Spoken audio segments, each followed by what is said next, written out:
Kasaragod endosulfan ദുരിതബാധിതരുടെ ചികിത്സയ്ക്കായി ബാങ്കുകളിൽ നിന്നും കടമെടുത്ത കുടുംബങ്ങൾ ഇപ്പോൾ ജപ്തി ഭീഷണിയിൽ. എൻഡോസൾഫാൻ ദുരിതബാധിത പട്ടികയിലുള്ള വിവിധ പഞ്ചായത്തുകളിലെ 25 കുടുംബങ്ങളാണ് ജപ്തി ഭീഷണി നേരിടുന്നത്. സർക്കാർ നേരത്തെ കടം എഴുതി തള്ളിയപ്പോൾ ഒഴിവായ കുടുംബങ്ങളാണ് ഇപ്പോൾ പ്രയാസത്തിലായത്. ഇത് കാസർഗോഡ് ബാളിയൂരിലെ എൻഡോസൾഫാൻ ദുരിതബാധിതയായ തീർത്തയും കുടുംബവും താമസിക്കുന്ന വീട്. തീർത്തയുടെ ചികിത്സക്കായി കേരള ഗ്രാമീൺ ബാങ്കിൽ നിന്നും 2.5 ലക്ഷം രൂപ ലോൺ എടുത്തിരുന്നു.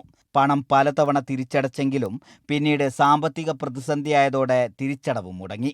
ഒടുവിൽ വീടും സ്ഥലവും ജപ്തി ചെയ്യാനൊരുങ്ങുകയാണ് ബാങ്ക്. ഇതിനായി വീടിന് മുന്നിൽ ബാങ്ക് ഫ്ലക്സ് സ്ഥാപിച്ചു.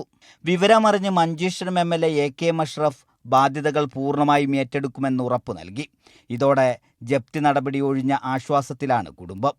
എൻഡോസൾഫാൻ ദുരിതബാധിത ലിസ്റ്റിൽ ഉൾപ്പെട്ട വിവിധ പഞ്ചായത്തുകളിലെ 25 കുടുംബങ്ങൾ ഇപ്പോഴും ജപ്തി ഭീഷണിയിലാണ്. നമ്മുടെ ഉത്തരവാദപ്പെട്ട മന്ത്രിമാർ ആവർത്തിച്ചു പറയുന്നു ജപ്തി നടപടികൾ ഉണ്ടാവില്ല എന്ന്. എന്നാൽ അവരുടെ പ്രഖ്യാപനങ്ങൾ നിലനിൽക്കുമ്പോഴും ബാങ്കുകൾ നടപടികളുമായി മുന്നോട്ട് പോയിക്കൊണ്ടിരിക്കുകയാണ്. ഇത് എൻഡോസൾഫാൻ ദുരിതബാധിതരെ സംബന്ധിച്ചിടത്തോളം വളരെ ആശങ്കകൾ ഉണ്ടായിരിക്കുകയാണ്. എൻഡോസൾഫാൻ ദുരിതബാധിതർക്ക് ചികിത്സ കൃത്യമായി കിട്ടുന്നില്ല. സൗജന്യ മരുന്ന് വിതരണവും നിലച്ചു. പുനരധിവാസ പദ്ധതികൾ താളം തെറ്റി.